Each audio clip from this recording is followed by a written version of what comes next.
it's what's yeah.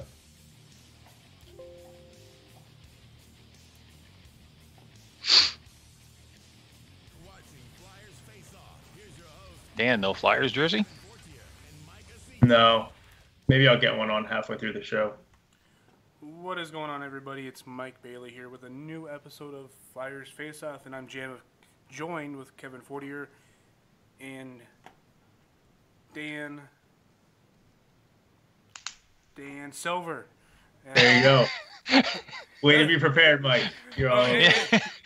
It's actually it's actually right on my screen, and I saw it before I started to say it, and then I just had a mind blank. I was like, oh. Hopefully no one's watching yet, but Yeah. Few too many beers last night there, buddy? Actually, no. I didn't have enough last night, I don't think. Well, welcome to everybody in the Twitter world out there. It's good to be back, and somewhat painful to be discussing the Flyers today. We'll see how it goes. Yeah, so the Flyers, they've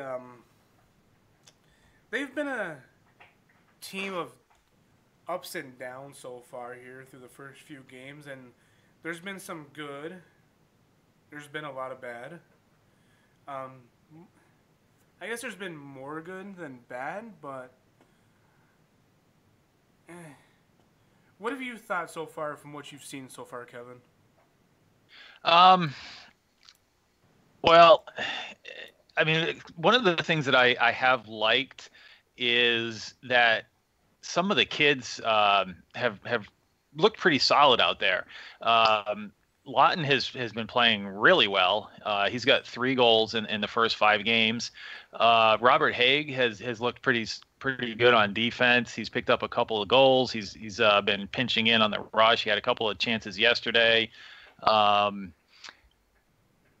So, Vorobyev has looked solid. Lindblom's looked solid. They're not lighting it up or anything, but, they certainly look like they belong out there. And the top line can obviously rack up some points. Voracek had a 5-point night against Ottawa the other night, but, they need some more consistency. Obviously, it's early on, but they're letting up a lot of goals. They're letting up 4 goals per game right now, and they're scoring 3.2. So we need obviously it's a small sample size. We need a little bit more time to see what's going on, but you'd like to see a little bit more consistency across the lines on scoring. I'd like to see a little bit more team speed, a little more aggressive on the PK. Yeah, I can definitely agree with that. Hag, he's been my surprise so far this year. Him and Lawton, Hag's just come out. He used to be more of a stay-at-home defensive defenseman, but so far this year, what he's done, he's jumped up in rushes. Basically, he's done really what Ghost and Provorov have done, and he's got his chances and he's capitalized on them. So that's something I hope to see throughout the year. Especially since Provorov, he's kind of having a slow start to his season. He hasn't looked like that Norris Trophy candidate that we all think he is, but it'll pick up with him as the season goes on and he kind of gets settled down. As you said, Lawton. See, this is why when people a few years ago they wanted to get rid of Lawton. They wanted to expose him to Vegas. They didn't want to bring him back, but I've been a supporter of Lawton. I've liked what I've seen from him. I don't expect him. I know they took him in the first round a few years ago, but I don't expect him to be a top line center or anything like that. I'm happy with him being a 3rd or 4th liner. He's definitely fills that role good. Dan, welcome back from Greece, buddy. How was it?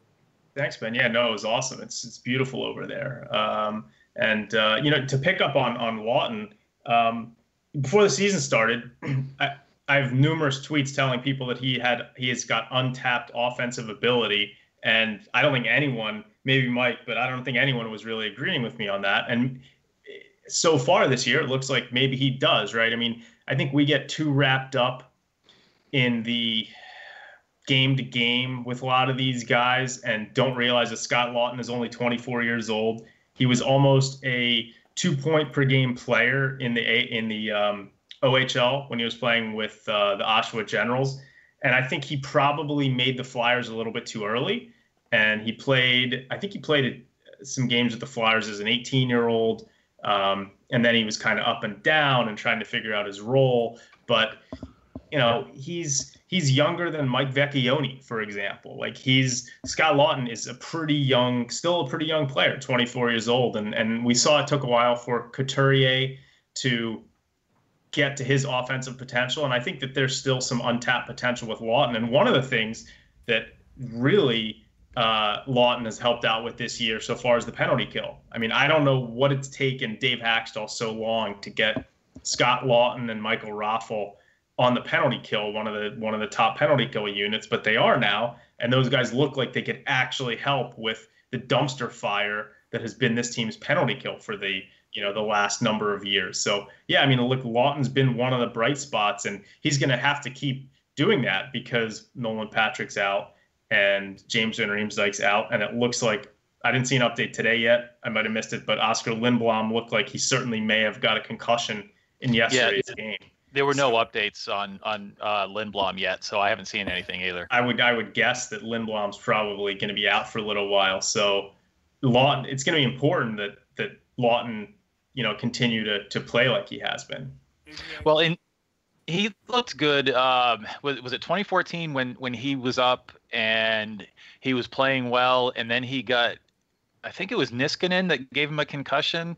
It was running. He was slammed into the boards, right? Like he left the game on a stretcher, and it was kind of similar to the play yesterday where he had the breakaway and slammed into the boards. Yep. But fortunately, he was just kind of like banged up yesterday. It looked like, and he came back. And then he wasn't the same, and he didn't even make the team the following year. He spent the year down in right. The AHL. Yeah, and going down to the AHL, I think it actually helped him a lot because I do think that he was brought up a little too early. They were still rushing the young guys up there, and they want to win now. They thought, well, we took him in the first round. He's good to go now. Well, he could have spent a couple years in the AHL and it wouldn't have hurt him at all, like coming up early. But he didn't go back to the AHL for a little bit. And he did awesome. And Lawton, I love that guy. I just like someone that looks like they're gonna kill everybody and just murder them, no matter what. He does look like a serial killer. He does, which is why I think back in 2016 when he didn't really have that murderous look to him, and he got carried off in the stretcher, I think that kind of changed him. Where he's like, that's never gonna happen again because it was basically identical as to what happened to him in the last game where he slammed into the boards, basically back first, and he just got up and skated off, and he actually came back and was still one of the most noticeable Flyers out there, no matter where he was. One thing I did notice, though, like he had another rush where he carried the puck into the offensive zone, and nothing really came of it. They got a shot on it. Vegas turned the puck around and started breaking out real quick. And one of the very first forwards back there back checking was back there ahead of one of the defensemen was Scott Lawton. That is something he's that perennial two-way forward that Hackstall and Hextall supposedly love. So I'm hoping that he continues up and they start rewarding him more. But it's Hackstall, so. Well, he's always been a really, a solid two-way guy. With that extra season he spent down with the Phantoms really seemed to shore up his defensive game. I mean, I think he was minus whatever the year before, and he turned it into, a pretty solid plus rating the following year. He really worked on his back checking and, two-way game. So, I think he's going to be fine, and I think we were all, looking at the Flyers potentially getting, a third line center this season, but always thought that he would be fine, as the backup plan for 3C, if not 4C, right? So it's. I think he's, like Dan said, it just took him a little bit more time, but he's found his game, and I love having him on the penalty kill, and it seems like he's off to a good start. So we'll see where that goes. So the one thing that we got to keep talking about is the penalty kill.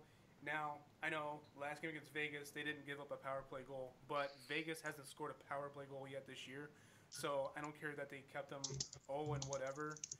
It's still a garbage penalty kill. They're still 29th. Well, they were the beginning of the Vegas game, they were still 29th place in NHL with their penalty kill. It was actually 70 something. It's like 76%. It's even worse than last year percentage wise, even though we're still early in the season. But time, I tweet this every single time they go on a penalty kill. It's a garbage PK by standing back and giving them all that room instead of going out there and attacking the point. They just give them all the room in the world, and same thing happens all the time. They just they're at 72.7% right now for 24th, but that's abysmal. Yeah, that's garbage. But I mean, it's still the beginning of the season, so other teams will get better, but they'll still be right there around that 75-80%, which is even worse than last year. So I just want to know what Hextall and Hackstall plan to do about this penalty kill, because right now it's garbage. And like I said, I don't care that they kept Vegas off the board on the PK or on the power play, no power play goals. Vegas hasn't scored a power play goal yet this year. So what they did against Vegas, I'm not gonna take that with a grain of salt. Like, that's just my opinion. Now, Dan, you haven't really seen it this year since you haven't been able to watch every game. But basically, picture last year's PK doing the same thing this year. Basically, the same identical thing. And I watched highlights of the games, and it certainly seemed like they were leaving a lot of guys wide open in front of the net, which was kind of what was going on last year. Now, I mean, obviously, they're 24th in the league, so that's pretty bad. It does seem like power plays around the NHL are doing really well this year. Obviously, that's not an excuse for the Flyers' abysmal penalty kill, but I don't know. I mean, the only thing, obviously, is it's early in the season, but you want to get off to a good start, because the teams that get points early on are the ones that down the stretch have got those extra points when every single point matters so much. Yep. I mean, one of the good things, I think there's only 9 teams in the Eastern Conference that are over 500 right now, and the Flyers are like 10th or 11th in the conference. But yeah, I mean, one of the issues also is that their wins came against Ottawa, who's one of the worst teams in the league, and Vegas, who so far looks like one of the worst teams in the league. And they really should have won the game yesterday, and they lost to them. So the schedule is going to start getting a little bit tougher. I mean, they've got, they've got Florida and Columbus coming up, and the Devils and the Avalanche. So they've got some tougher opponents coming up. And I think, one of my observations just from watching some of those first games is that everyone was talking about the Flyers' depth in terms of the forward lines, right? They're going to have not just that top line with Couturier and Giroux. They're going to have other lines they're going to be able to produce, with Nolan Patrick taking a step forward as 2C and JVR joining the lineup, and he was down on the third line with Vorobiev. It almost seemed like those first few games that the Giroux and Couturier were kind of like expecting those other players to pick up some of the slack, and in some of those losses they didn't really do it. So they finally needed Giroux and Couturier and Voracek to kind of explode in that game against Ottawa. But it was Ottawa. And right, against Ottawa. And so some of the the injuries obviously are an issue. Patrick, it sounds like maybe it's a shoulder issue and he's only out another week. But JVR is out the next 5 weeks, and Lindblom's probably going to be out for a little while. So they are going to need Giroux, Couturier, and Voracek to once again kind of carry this team, because as much as I love Mikhail Vorobiev, he's a very solid NHL player at this point, but he's not the kind of guy who's going to take over a game and dominate. He's the kind of guy who's going to make smart plays and distribute to his wingers. That's not the kind of guy that is going to be a game changer. He's going to be a solid guy, but and Travis Konechny has been snake bit early on, and he's the kind of guy you need to put up some goals. So it's way too early to panic about this team, but they are going to need to start accumulating some points. And their goaltending, again, it's not a huge issue, but just watching that game yesterday, you had a feeling that because of Marc-Andre Fleury, Vegas was going to win because the Flyers couldn't beat him, and you just know that Brian Elliott's going to give up a goal at some point. And that's what happened. The thing is that led up. Okay, I have numerous issues with the game against Vegas. One is that you come out in the third period and you're basically already look like you're playing. You look like you're playing for the tie already. You look like you're playing to get to overtime. when the third period starts, you're already looking to go for the tie. That is not going to work. So that's a lot of that's on Hackstall, which I'm going to get to Hackstall later on because I have plenty of things to say about that man as it is. It's never too early to say some things about him, so we'll get to that later. But the other thing is, the turnovers once again come back and bite the team in the ass. That this team just never seems to understand the turnovers. Sean Couturier needs to clear that puck. I don't know what he did or if the ice was absolute crap last night, or not last night, but that game. But what he did it looks like he just kind of like poke checked it and it didn't get out, so whatever. And that ultimately led up to the goal. Yeah, I mean, just real quick, going back on the PK, there's a couple of things that stood out to me. Last year, as terrible as the Flyers' percentage was, they were actually one of the better teams, whereas they weren't giving up a ton of penalty or shorthanded situations.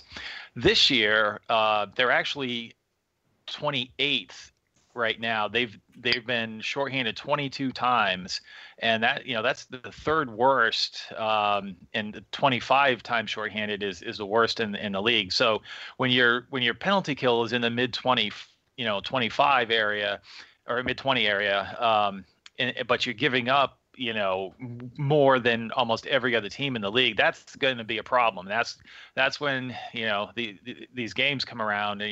When you're looking at tight games, they didn't let up a power play goal yesterday, but that's it's going to end up biting them in the ass. So they got to do something about taking as many minor penalties as they've been taking, and especially because a lot of them are stick infractions and stupid things.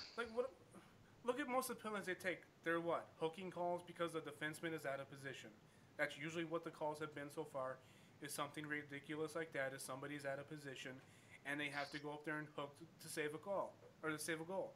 That's really mostly the penalties I've seen so far. And there's been a couple other ones that really shouldn't have been penalties, but they got called anyway. But most of it is just.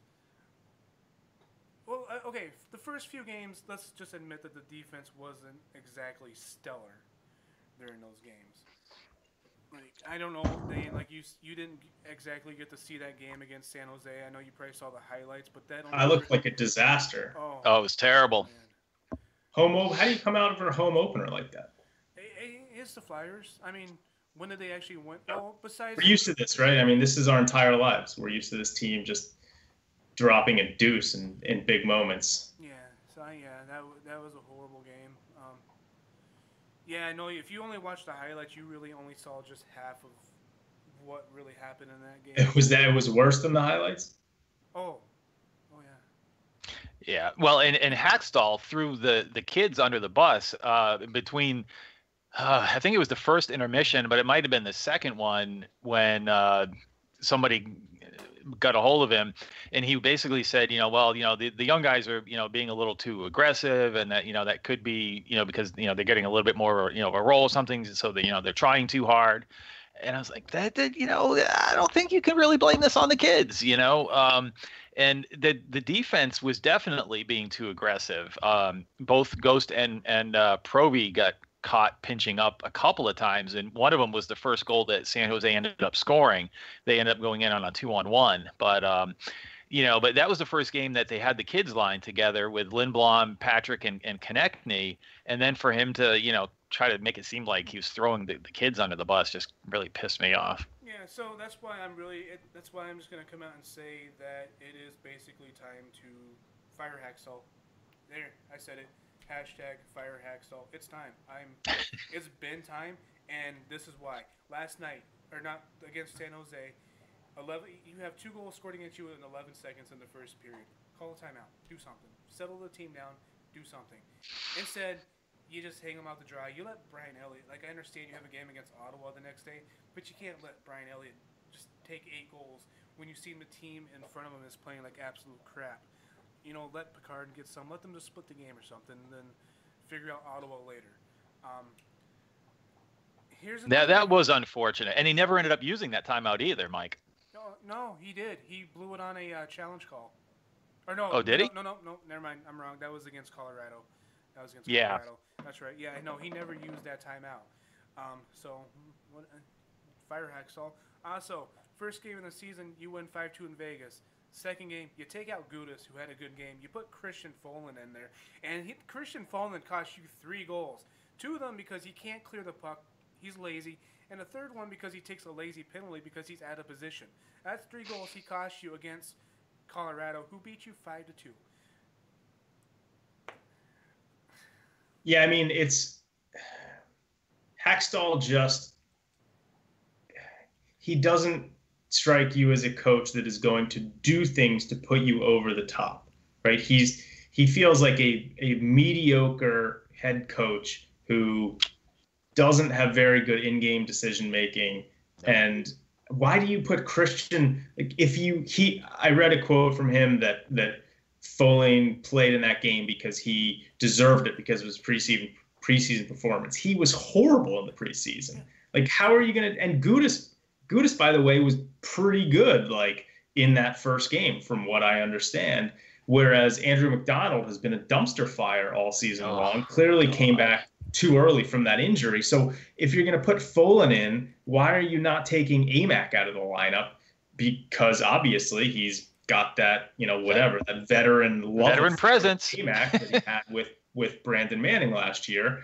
And so, yeah, I don't think Hackstall's a horrible coach, but he's not the coach for a franchise that is supposed to be perhaps taking the next step this season when having a dynasty down the road with all these kids. Like, I don't know if Hackstall is going to get in the way of a team that is so good that they are going to make a deep cup run, but he's certainly not a guy who's going to put you over the top. And my fear, though, is that it's really going to take something drastic for Ron Hextall to get rid of him, because he's Hextall's guy. I mean, he's the first head coach that he hired.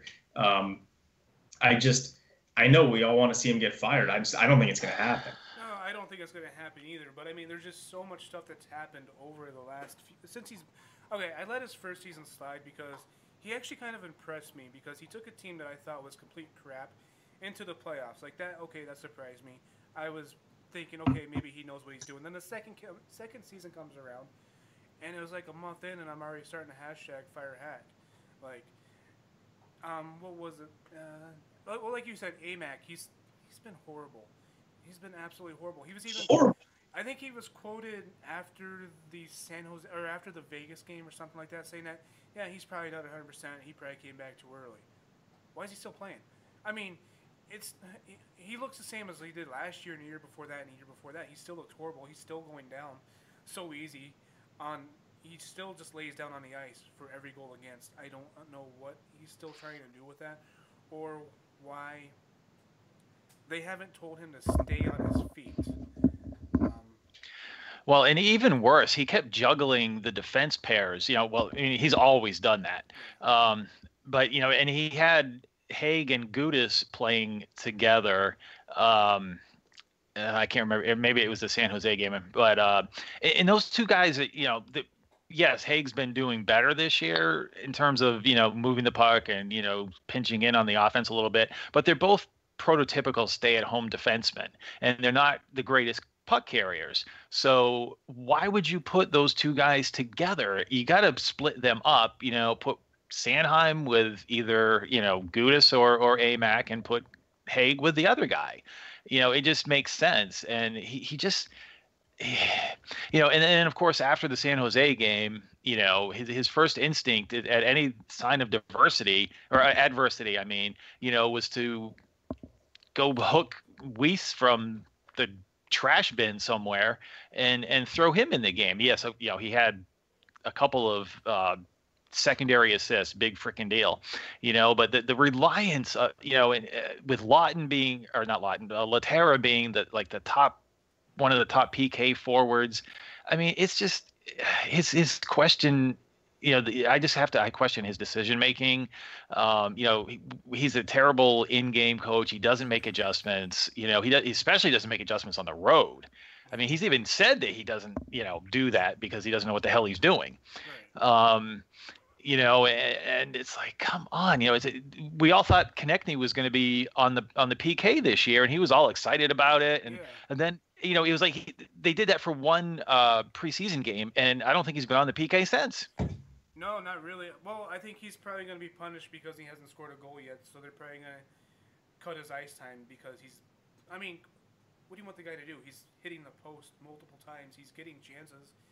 He's just snake bitten. Like, it's gonna come to him. But that's one thing I think is gonna happen is that Hackstall's eventually gonna start limiting his ice time.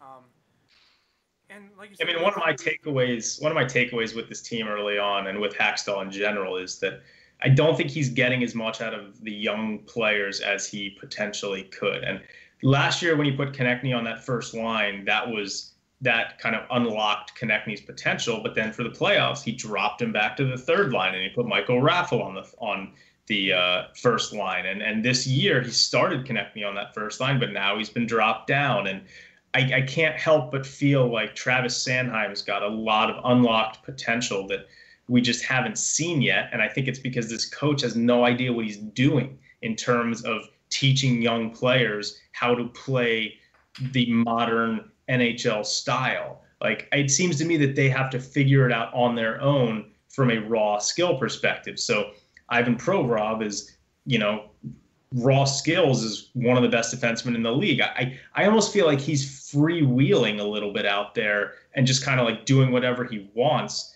and is not really getting much direction from the coaching staff. And I feel like Shane Gostisbehere kind of had to like figure it out himself too. Like, Hackstall just kind of like has these guys out there and, hey, figure it out. Like, you're young, talented NHL players. We're not really going to help teach you, or maybe he is trying to, but it doesn't seem like he's getting as much out of these young kids as he possibly could. Like, Sanheim has so much potential, and you're just he not seeing it. Like, he's getting a little bit better defensively, but he's got a lot offensively to offer. And so that's one of my big issues with Hackstall right now is that these young kids, they just don't, develop as fast as I think they should. Well, he's a defensive-minded head coach that doesn't really know how to do defensive things with the team besides having them play defensively for a whole game and expect to win.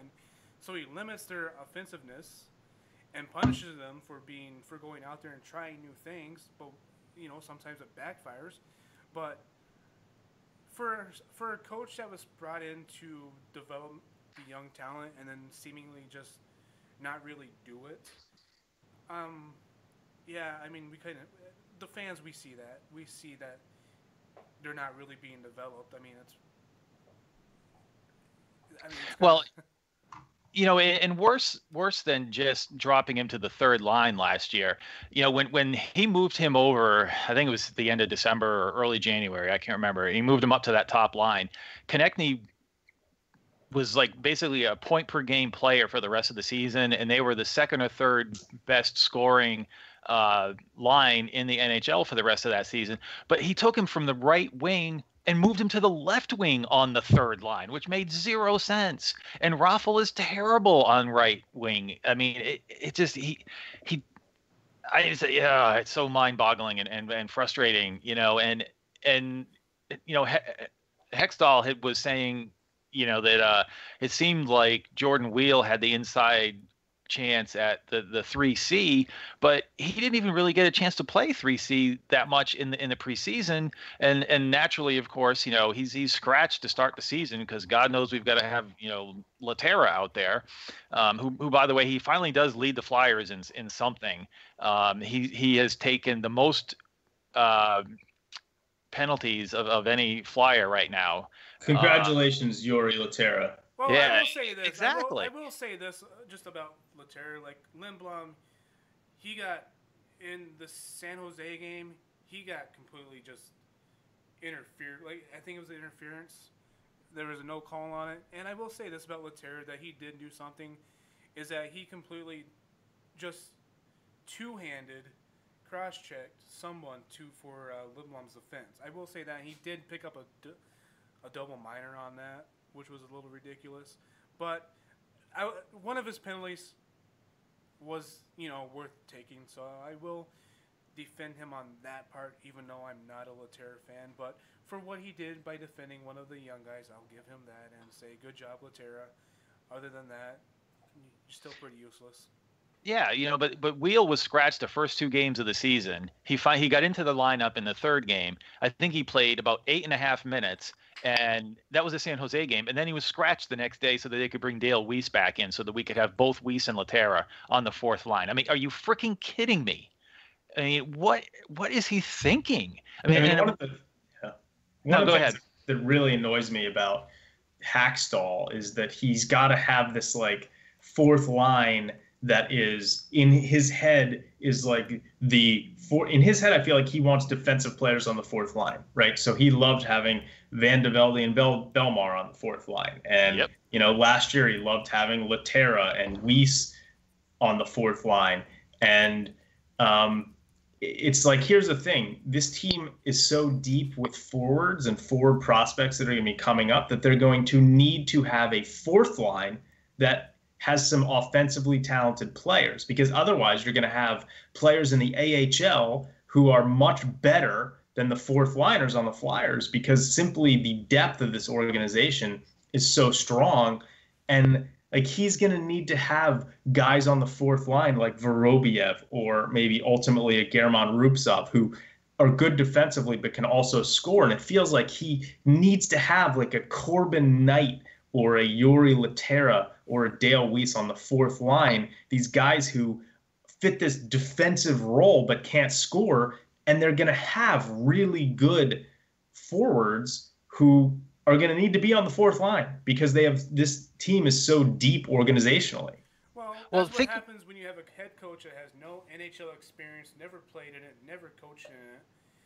He's relying on veterans to basically be what he should, which is helping the kids develop. And when you have players that really aren't that well helping, and it kind of hurts them because you can't have Giroux and Simmons and Voracek do it all.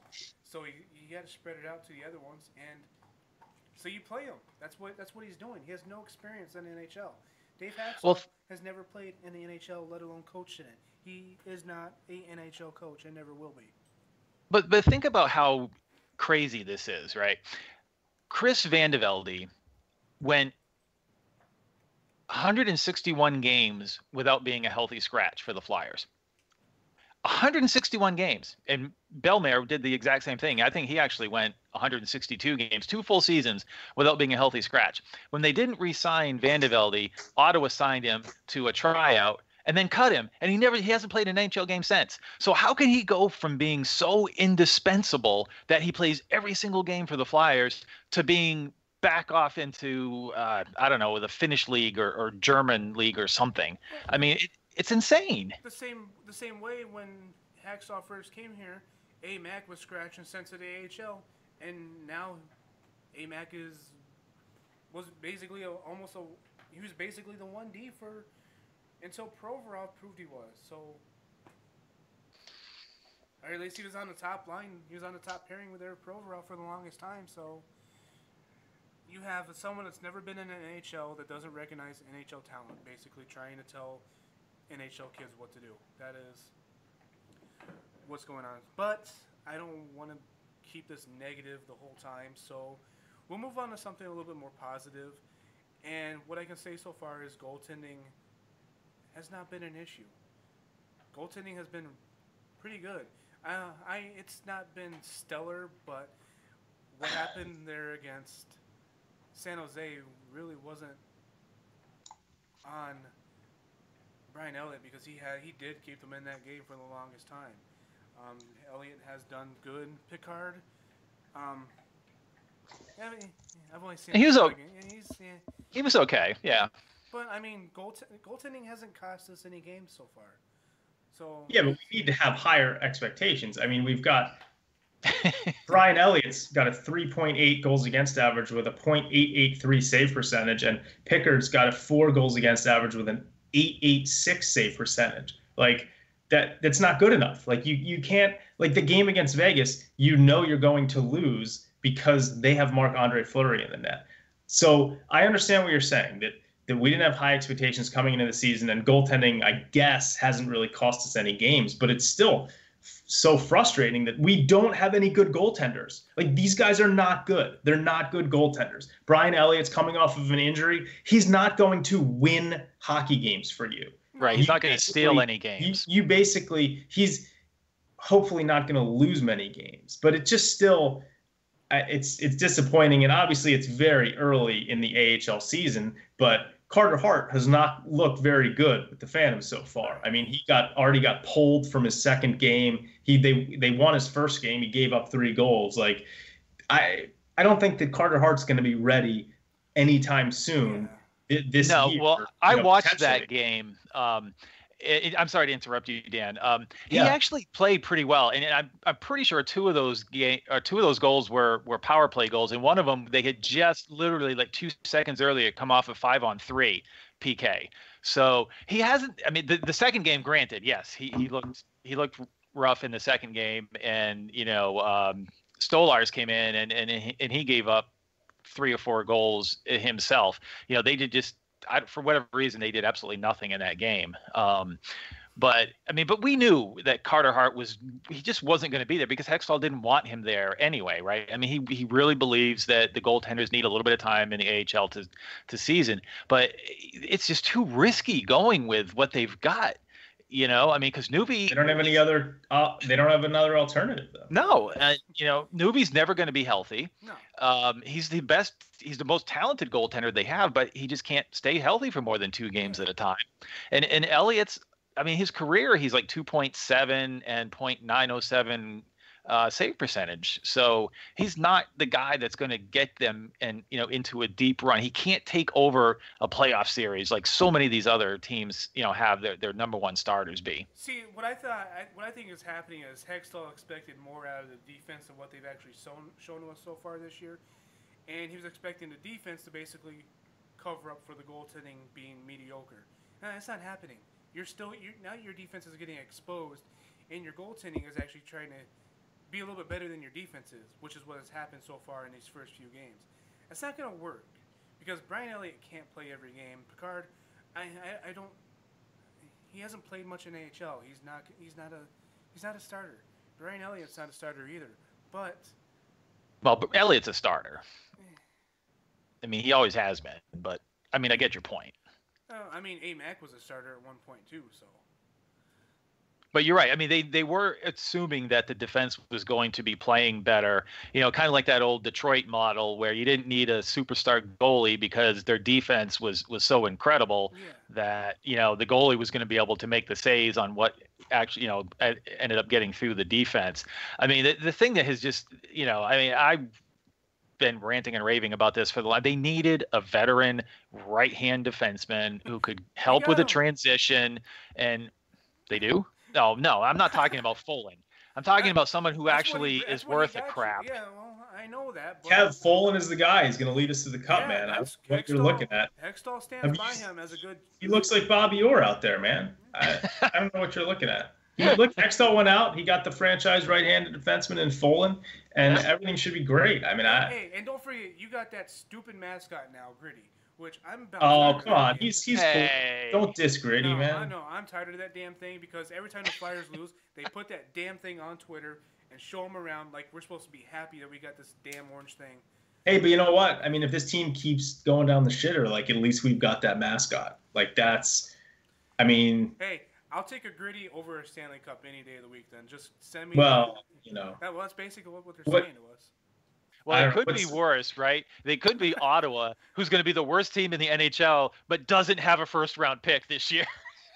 Yeah, and then they're going to, if they end up getting that first pick and Colorado gets Jack Hughes, can you imagine freaking Nathan McKinnon and Jack Hughes down the middle for the Avs? They've got a good young defense, but it's.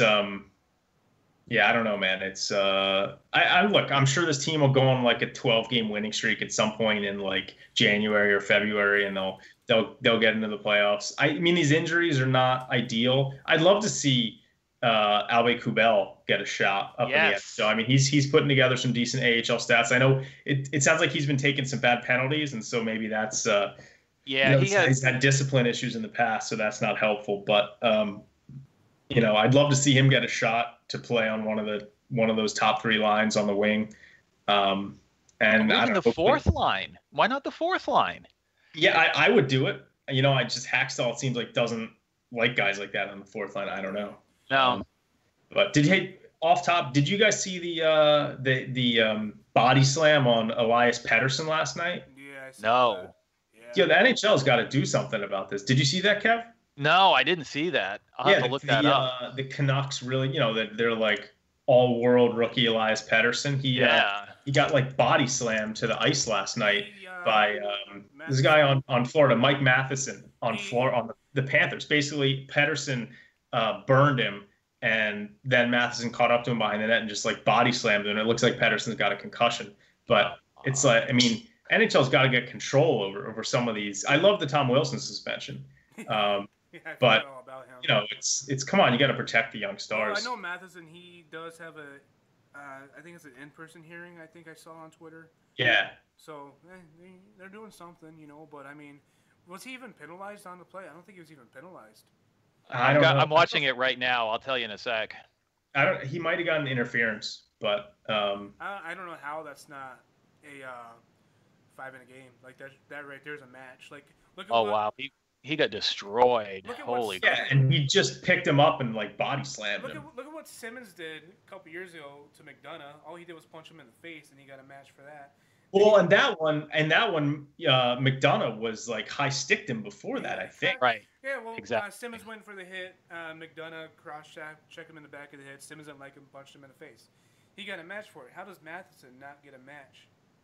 I know. But hopefully he'll get a long suspension. No, I'm hoping, but they'll probably be like, first time 5 games or something like that. Go something different than their 1 or 2 games. No, he didn't even get a penalty. No. Nope. I didn't think so. So yeah. Well, if the NHL does something, they need to start doing something now. But like you said, Tom Wilson, what did he get? He got 10 games. 20. No, he got like 20 games. Oh, that's right. Yeah. 20 games. Yeah. So yeah. It's good for the NHL on that one. They're starting. Yeah, exactly. Well, and that's one thing that that I did actually. I meant to get on Twitter yesterday and give Weiss some credit on. He took out McCabe after that cheap shot on Lindblom, because that's one. I mean, we've got so many young guys on this team. It has to be out there that if you touch one of these players, that you're going to get crunched. And you can't let these guys end up getting injured and setting their the season or their careers back. So I was kind of hoping, because Simmons was on the ice right after that when the play restarted with McCabe, and he didn't do anything.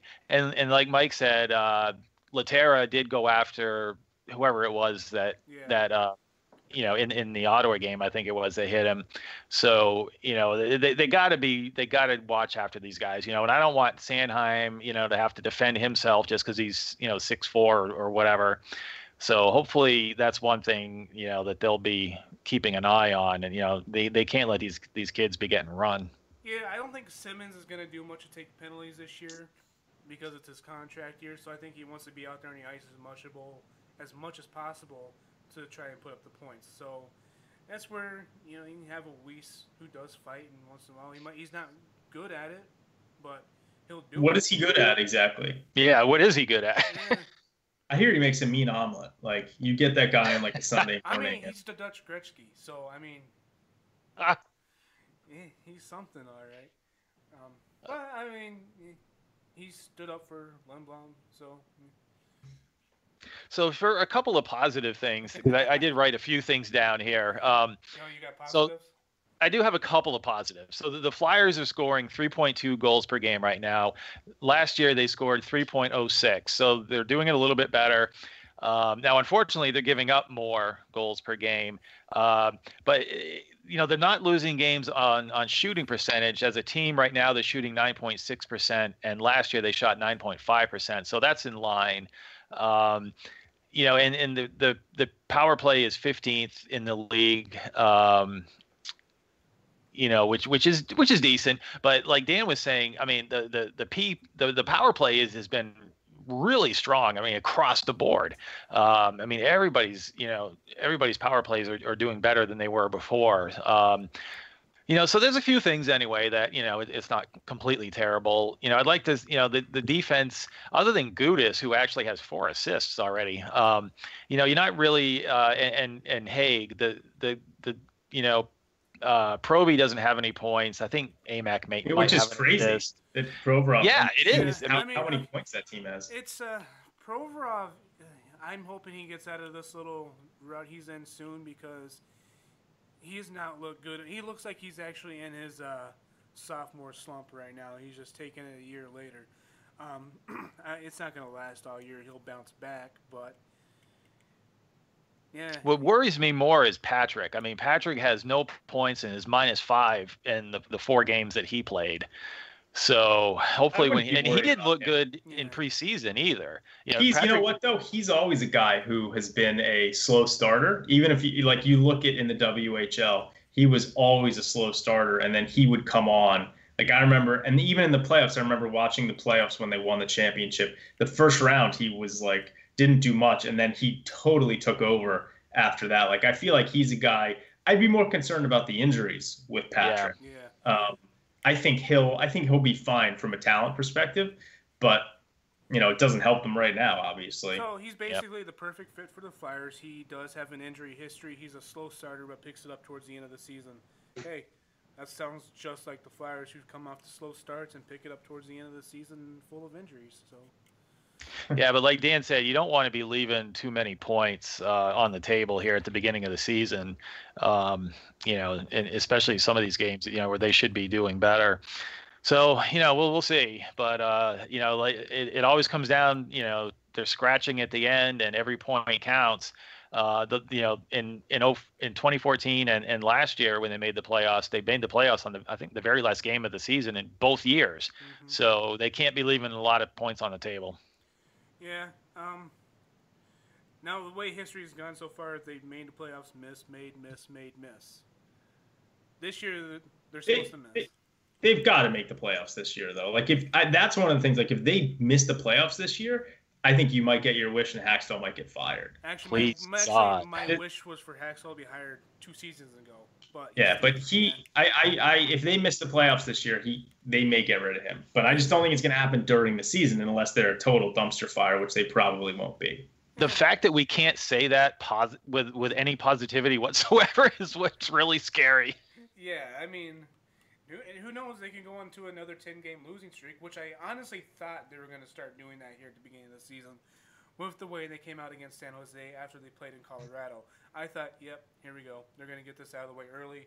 We're going to suck for a week and a half and go after that. But I think this team has too much talent to go on a long losing streak, but I don't know. I think they have too much talent to not be able to get out of the first round.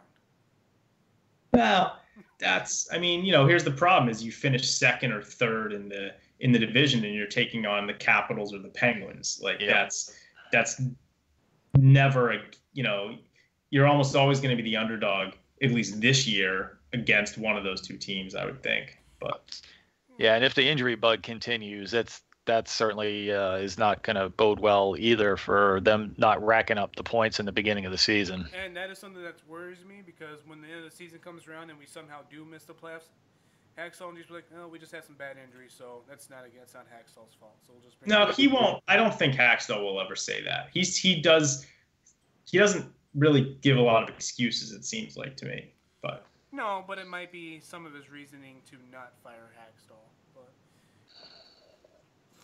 what can you do? So, go ahead, Kevin. We could have had Barry Trotz again, second time. I'd take anyone over Hackstall right now. I wanted I can't even think of his name now.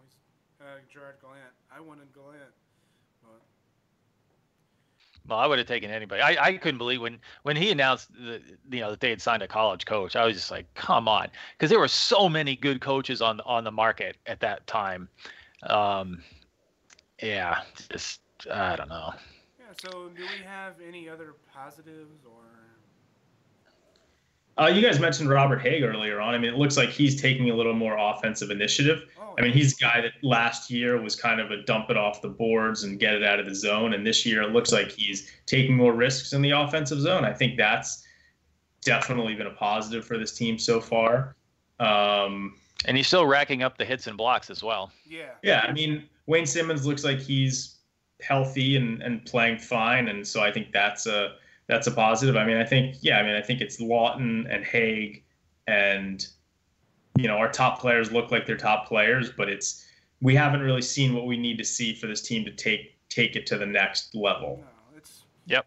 basically it's the same thing. Enter the zone when they don't actually dump it in, which doesn't really happen that often. And then they try their cross ice passes, which gets intercepted and leads to the odd man break the other way. So I'll be the negative one for that. So you say some positives, I'll just bring up the big negative that happens every single game, basically. So Well, they need to win in Florida Tuesday night. That's tough. It's gonna be a tough game. Yeah. Florida's a good team. mm-hmm.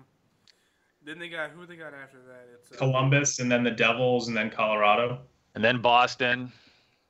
Yeah, I mean it's It doesn't get any easier. No, it definitely. I'm glad we got that Ottawa game then because things could have got really really ugly there. Yeah, and then on the 30th they have they're at Anaheim, so and that game in Boston, the game with Boston is in Boston, so